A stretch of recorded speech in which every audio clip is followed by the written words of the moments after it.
सभी को राम राम। मैं ऋषिका आज आप लोग के सामने एक कहानी लेकर आई हूँ। कहानी का नाम है गिरगिट का सपना। इसके लेखक का नाम है मोहन राकेश।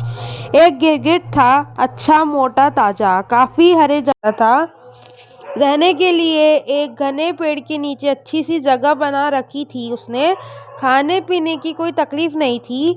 आसपास जीव जंतु बहुत मिल जाते थे, फिर भी वह उदास रहता था। उसका ख्याल था कि उसे कुछ और होना चाहिए था, और हर चीज़ हर जीव का अपना एक रंग था, पर उसका अपना कोई एक रंग ही नहीं था। थोड़ी देर पहले नीले थे, अब हरे हो गए, हरे से बैंगनी, बैंगनी से कत्थई, कत्थई से स्याह। या भी कोई जिंदगी थी, या ठीक था कि इससे बचाव बहुत होता था। हर देखने वाले को धोखा दिया जा सकता था, खतरे के वक्त जान बचाई जा सकती थी। शिकार की सुविधा भी इसी से थी, पर यह भी क्या कि अपनी कोई एक पहचान ही नहीं। सुबह उठे तो कच्चे भुट्टे की तरह पीले, और रात को सोए तो भुने शकरंद की तरह काले। हर 2 घंटे में खुद अपने ही लिए अजनबी। उससे अपने सिवा हर एक से ईर्ष्या होती थी। पास के बिल में एक सांप था, ऐसा बढ़िया लहरिया था उसकी खाल पर कि देखकर मजा आ जाता था। आसपास के सब चूहे चमगादड़ उससे खौफ खाते थे। वह खुद भी उसे देखते ही दुम दमाकर भागता था। यह मिट्टी के रंग में मिट्टी होकर पड़ा रहता था। उसका ज्यादातर मन यही करता था कि वह गिरगिट न होकर सांप होता तो कितना अच्छा था। जब मन आया पेट के बल रेंग लिए, जब मन आया कुंडली मारी और फन उठाकर सीधे हो गए। एक रात जब वह सोया तो उसे ठीक से नींद नहीं आई। 2-4 कीड़े ज्यादा निगल लेने से बदहजमी हो गई थी। नींद लाने के लिए वह कई तरह से सीधा उल्टा हुआ, पर नींद नहीं आई। आंखों को धोखा देने के लिए उसने रंग भी कई बदल लिए, पर कोई फायदा नहीं हुआ। हल्की सी ऊँघ आती, पर फिर वह बेचैनी। आखिर अब वह पास की झाड़ी में जाकर नींद लाने की एक पत्ती निगल आया। उससे पत्ती की सिफारिश उसके एक और गिरगिट दोस्त ने की थी। पत्ती खाने की देर थी कि उसका सिर भारी होने लगा। लगने लगा कि उसका शरीर जमीन के अंदर घसता जा रहा है। थोड़ी ही देर में उसे महसूस हुआ जैसे कि किसी ने उसे जिंदा जमीन में गाड़ दिया हो। वह बहुत घबराया, और या उसने क्या किया कि दूसरे गिरगिट के कहने में आकर ख्याम हम ख्या पर वह पत्ती खा ली।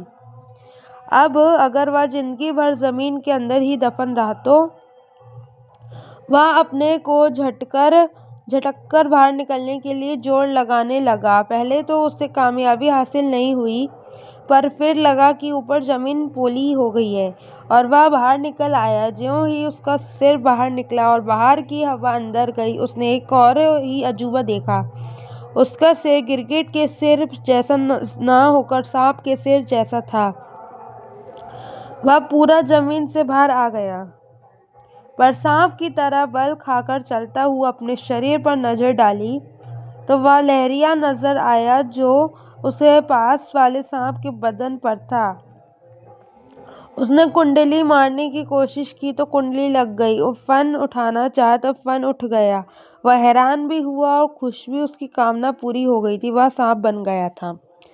सांप बने हुए उसने आसपास के माहौल को देखा। सब चूहे चमगादड़ उससे खौफ खाए हुए थे, यहाँ तक कि सामने के पेड़ का गिरगिट भी डर के मारे जल्दी जल्दी रंग बदल रहा था। वह रेंगता हुआ उस इलाके के दूसरे इलाके की तरफ बढ़ गया। नीचे से जो पत्थर कांटे चुभे उनकी उसने परवाह नहीं की। नया नया सांप बना था, सो इन सब चीज़ों को नज़रअंदाज किया जा सकता था। पर थोड़ी दूर जाते जाते सब सामने से एक नेवला उसे दबोचने के लिए लपका, तो उसने सतर्क होकर फन उठा लिया। उस नेवले की शायद पड़ो सांप से पुरानी लड़ाई थी। सांप बने गिरगिट का मन हुआ कि वह जल्दी से रंग बदले ले, पर अब रंग कैसे बदल सकता था।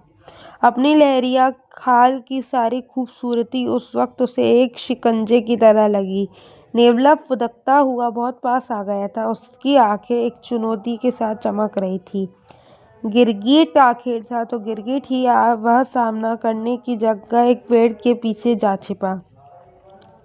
उसकी आंखों में नेवले का रंग और आकार बसा था। कितना अच्छा होता अगर वह सांप न बनकर नेवला बन गया होता।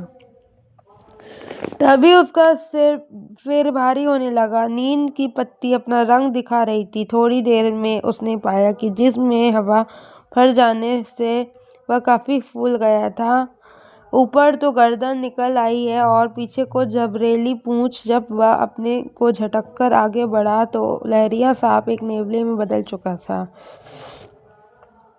उसने आसपास नजर दौड़ाना शुरू किया कि अब कोई सांप नजर आए तो उसे वह लपक ले, पर सांप वहां कोई था ही नहीं। कोई सांप निकल कर आए, इसके लिए उसने ऐसे ही उछलना कूदना शुरू किया। कभी झाड़ियों में जाता, कभी बाहर आता, कभी सिर से जमीन को खोदने की कोशिश करता। एक बार जो वह जोर से उछला तो पेड़ की टहनी पर टंग गया।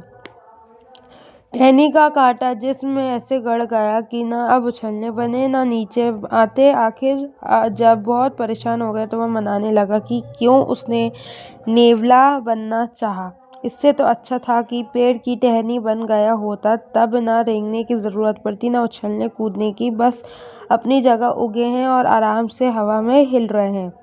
नींद का एक और झोंका आया और उसने पाया कि सचमुच अब वह नेवला नहीं रहा, पेड़ की टहनी बन गया है। उसका मन मस्ती से भर गया। नीचे की जमीन से अब उसे कोई वास्ता नहीं था। वह जिंदगी भर ऊपर ही ऊपर झूलता रह सकता था। उसे यह भी लगा जैसे उसके अंदर से कुछ पत्तियां फूटने वाली हो। उसने सोचा कि अगर उसमें फूल भी निकलेगा तो उसका क्या रंग होता, और क्या वह अपनी मर्जी से फूल का रंग बदल सकेगा। पर तभी 2 दिन कौवे उस पर आ बैठे। एक ने उस पर बीट कर दी, दूसरे ने उसे चोंच से कुर देने शुरू किया। उसे बहुत तकलीफ हुई। उसे फिर अपनी गलती के लिए पश्चाताप हुआ। अगर वह टहनी की जगह कौवा बना होता तो कितना अच्छा था। जब चाहो जिस टहनी पर जो बैठो और जब चाहो हवा में उड़ान भरने लगो। अभी वह सोच ही रहा था कि कौवे उड़ खड़े हुए, पर उसने हैरान होकर देखा कि कौवों के साथ वह भी उसी तरह खड़ा हुआ है। अब जमीन के साथ साथ आसमान भी उसके नीचे था और वह ऊपर ऊपर उड़ा जा रहा था। उसके पंख बहुत चमकीले थे। जब चाहो उन्हें झपकने लगे, जब चाहे सीधे कर लो। उसने आसमान में कोई चक्कर लगाए और खूब काएं काएं की, पर तभी नजर पड़ी नीचे खड़े कुछ लड़कों पर। जब गुलेल हाथ में लिए उसे निशाना बना रहे थे। पास उड़ता हुआ एक कौवा निशाना बनकर नीचे गिर चुका था। उसने डरकर आंखें मूंद ली। मन ही मन सोचा कि कितना अच्छा होता अगर वह कौवा न बनकर गिरगिट ही बना रहता। पर जब काफी देर बाद भी गुलेल का पत्थर उसे नहीं लगा तो उसने आंखें खोल ली। वह अपनी उसी जगह पर था जहाँ सोया था। पंख वंख अब गायब हो गए थे और वह वही गिरगिट का गिरगिट था। वही चूहे चमगादड़ आसपास मंडरा रहे थे और सांप अपनी बिल से बाहर आ रहा था। उसने जल्दी से रंग बदला और दौड़कर उस गिरगिट की तलाश में हो लिया जिसने उसे नींद की पत्ती खाने की सलाह दी थी। मन में शुक्र भी मनाया कि अच्छा है वह गिरगिट की जगह और कुछ नहीं हुआ, वरना कैसे उस गलत सलाह देने वाले गिरगिट को गिरगिटी भाषा में मजा चखा पाता। धन्यवाद। जय हो, सदा विजय हो।